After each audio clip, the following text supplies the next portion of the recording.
अगर आप मेरे से पूछें 3 बेस्ट हर्बल सप्लीमेंट बच्चों के लिए, तो मेरे इस पूरी लिस्ट में नंबर 1 पर रहेगा विटामिन D3। विटामिन D3 बहुत ज़्यादा इंपॉर्टेंट है। अगर आप चाहते हैं आपके बच्चे की ग्रोथ अच्छी हो, आप चाहते हैं हाइट अच्छी हो, हड्डियां मजबूत रहें, आप चाहते हैं हार्मोन्स नॉर्मल फंक्शन करें, कोई हार्मोनल डिसबैलेंस ना हो। जैसे कि मैं देख रहा हूं थायराइड की समस्या आजकल 12-13 साल के बच्चों को भी होने लगी है। अगर आप चाहते हैं ये सब परेशानी ना हो, इम्यूनिटी अच्छी बनी रहे, बार बार बीमार ना हो, विटामिन D3 का होना बहुत बहुत ज़रूरी है। अच्छे लेवल विटामिन D3 का होना हमारी बॉडी में। अब ये विटामिन D3 मिलेगा कहाँ से?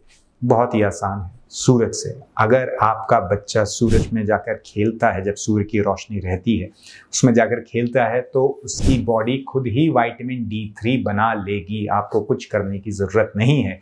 लेकिन आज के समय में मैं ये भी नोटिस कर रहा हूँ कि जो बाहर जाके खेलने का कल्चर था, जैसे कि जब मैं छोटा था बाहर जाके बहुत खेलते थे, आजकल ये खत्म होता जा रहा है, कम होता जा रहा है। बच्चे ज़्यादातर अंदर घरों के ही रह रहे हैं, सन एक्सपोजर ज़्यादा नहीं मिल पा रहा है।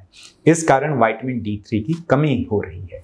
देखिए, सन से आपका शरीर सिर्फ विटामिन D3 नहीं बनाता है, ये आपके मस्तिष्क के ग्रोथ में भी हेल्प करता है, हार्मोन्स को भी नॉर्मलाइज करेगा, नींद और अच्छी हो उसमें भी हेल्प करेगा। तो 100 और बेनिफिट्स मिलते हैं जब आपके शरीर पर सूर्य की किरणें पड़ती हैं। मैं ये नहीं कह रहा हूँ कि दिन की चटकती धूप में बच्चा चले जाए, बीमार होकर फिर आए, ऐसा नहीं।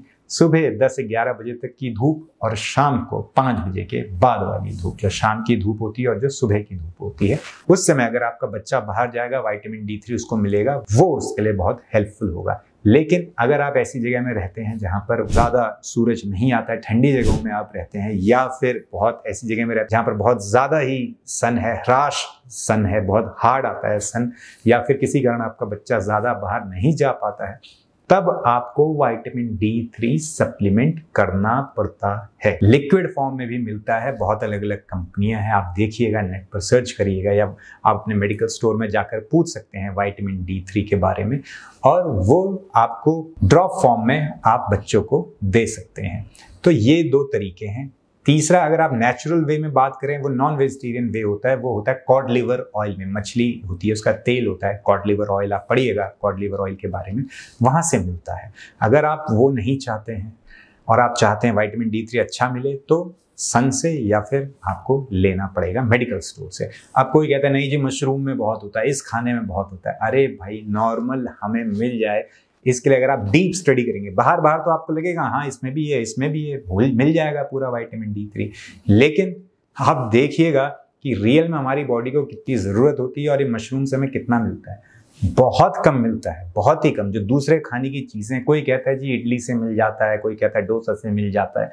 अरे भाई, बहुत कम मिल रहा है, आपका पूरा ही नहीं पड़ पाएगा। अगर आपको लगता है नहीं जी मेरे को पूरा पड़ जाएगा, आप खा लीजिए, उसके बाद 1-2 महीने बाद अपना टेस्ट करा लीजिए। नॉर्मल रेंज अगर 30 से 100 के बीच में है, आप देखिएगा आपका 30-35 ऐसा ही रहेगा। अब आप कहेंगे यार मेरे तो 35 आ गया, मेरा तो नॉर्मल है विटामिन D3। ऐसा नहीं है। अगर 30 से 100 है, अगर आप चाहते हैं आपकी बॉडी अच्छी तरह से फंक्शन करे, तो आपका विटामिन D3 70 से 80 के बीच होना चाहिए, तब माना जाएगा कि ये अच्छा है। दूसरा सप्लीमेंट आयुर्वेदिक है, बहुत इफेक्टिव है, मैंने इसके बहुत अच्छे रिजल्ट्स देखे हैं अपनी प्रैक्टिस में। ये है बेबी गार्ड सिरप। ये सिरप फॉर्म में है, बच्चे इसका टेस्ट भी बहुत पसंद करते हैं। मैं आपको बताऊं, मैंने आज तक एक भी फेल इस सिरप का नहीं देखा है।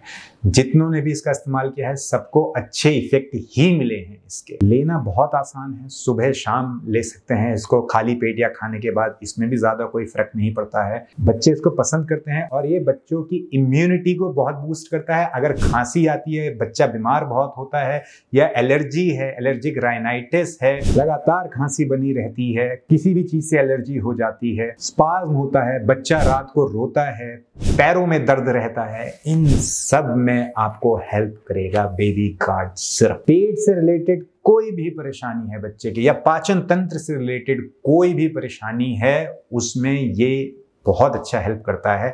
जिस बच्चे का पाचन तंत्र अच्छा होगा, हेल्थी गट होगा, उसकी इम्यूनिटी वैसे ही अच्छी होगी। तो बेबी गार्ड मैं तो 7-8 सालों से इस्तेमाल कर रहा हूँ। मैंने इसके इतने अच्छे रिजल्ट्स देखे हैं कि मैं आपको बता नहीं सकता। जितनों को मैंने दिया है सब में इसका अच्छा इफेक्ट आया है, इसलिए आपको रिकमेंड कर रहा हूँ। तो बेबी गार्ड सिरप है। डोज कैसे है, कैसे लेना है? डोज डिपेंड करती है बच्चे की एज पर। अब कितनी एज है उस हिसाब से आप दोगे।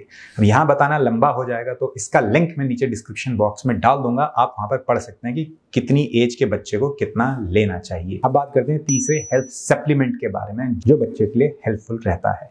ये है ब्रह्म रसायन। ये एक आयुर्वेदिक फॉर्मुलेशन है जिसको 5000 साल पहले लिखा हुआ है। 5000 साल से लोग इसका इस्तेमाल कर रहे हैं, बड़े भी और बच्चे भी, और इसके बहुत अच्छे रिजल्ट देखे गए हैं। ये मानसिक कोई भी समस्या हो, या आप चाहते हैं कि आपके बच्चे का पढ़ाई में कंसंट्रेशन और अच्छा बने, आप चाहते हैं मेमोरी आपके बच्चे की और बढ़िया हो, तो उसके लिए आप इसका इस्तेमाल कर सकते हैं। ब्रह्म रसायन, रसायन आयुर्वेद में उन चीजों को कहा जाता है जो आपकी उम्र बढ़ा देते हैं, जो आपके शरीर को और अच्छा कर देते हैं, तंदुरुस्त कर देते हैं। तो ब्रह्म रसायन भी एक ऐसा ही आयुर्वेदिक कंपोजिशन है जो आपके बच्चों की उम्र को लंबा करेगा, उनकी मेंटल हेल्थ को अच्छा रखेगा। ब्रह्म रसायन बहुत सारी कंपनियां बनाती हैं, आप किसी भी कंपनी का ले लीजिए। ये कोई ब्रह्म रसायन का प्रचार नहीं है, लेकिन सच्चाई है कि ब्रह्म रसायन बड़े और बच्चे सब खा सकते हैं। बहुत इफेक्टिव है अगर आप चाहते हैं आपके बच्चे की मेंटल ग्रोथ अच्छी हो। अब आप हो गए कंफ्यूज, क्या ये तीनों लेने हैं, कौन सा लेना है, क्या लेना? देखिए, विटामिन D3 की तो हटा दीजिए। विटामिन D3 तो लेना ही लेना है, जीवन भर लेना है। इसके बिना काम नहीं चलने वाला है। अगर आपने थोड़ा टाइम लिया फिर छोड़ दिया तो ये हमारे शरीर में एकदम से कम हो जाएगा, क्योंकि हमारा शरीर इसको डेली यूज करता है। तो आप सूरज में जा रहे हैं, आपको अच्छा मिल रहा है, उसके बाद आपने जाना बंद कर दिया, कम हो जाएगा। या फिर आप अगर ले रहे हैं सप्लीमेंट फिर छोड़ दिया, कम हो जाएगा। तो विटामिन D3 तो हटा देते हैं। विटामिन D3 में एक चीज याद करने वाली है कि ये फैट सोल्यूबल विटामिन है, यानी कि ये हमारी बॉडी में तभी मिलेगा, या हमारी बॉडी इसको तभी अच्छी तरह से एब्जॉर्ब करके यूज कर पाएगी जब इसको लेते समय हमारे बॉडी में फैट भी होगा। तो इसको खाने के साथ या खाने के तुरंत बाद खाया जाता है। अब ब्रह्म रसायन और बेबी गार्ड की बात करें तो वैसे तो इनको साथ में भी लिया जा सकता है, लेकिन मैं रिकमेंड करूंगा कि भाई 3 महीने पहले एक इस्तेमाल कर लो, फिर 3 महीने बाद दूसरा इस्तेमाल कर लो, फिर 3 महीने बाद फिर से चेंज करके जो पहले यूज किया था उस पर आ जाओ। ऐसे करके आप सालों साल इसका इस्तेमाल कर सकते हैं। बहुत इफेक्टिव चीजें हैं, बच्चों के लिए अच्छी चीजें हैं। खाने का अपने बच्चों का ध्यान रखिए, समय पर खाना खिलाइए, ये सबसे ज्यादा इंपॉर्टेंट है। समय पर सुला दीजिए। विटामिन D और हर्बल सप्लीमेंट मैंने आपको बता दिए हैं। आशा करता हूँ ये वीडियो आपके लिए और आपके परिवार के लिए मददगार रहेगी। इन्फॉर्मेशन अच्छी लगी तो दूसरों के साथ भी शेयर करना ना भूलें। ये आयुर्वेदिक दवाइयाँ कब से हमारे बीच में हैं, लेकिन हम लोग इनके बारे में जानते ही नहीं हैं। मैंने बताया 5000 साल से हैं, लेकिन अब हम भूलते जा रहे हैं। तो ये इन्फॉर्मेशन दूसरों को भी दीजिए ताकि हम सब एक साथ स्वस्थ रहें। सब साथ में स्वस्थ रहेंगे तभी जीवन का आनंद आएगा। चैनल को सब्सक्राइब करना ना भूलें। मिलते हैं अगली वीडियो में एक बड़ी मुस्कुराहट के साथ। तब तक के लिए हंसते रहिए, मुस्कुराते रहिए।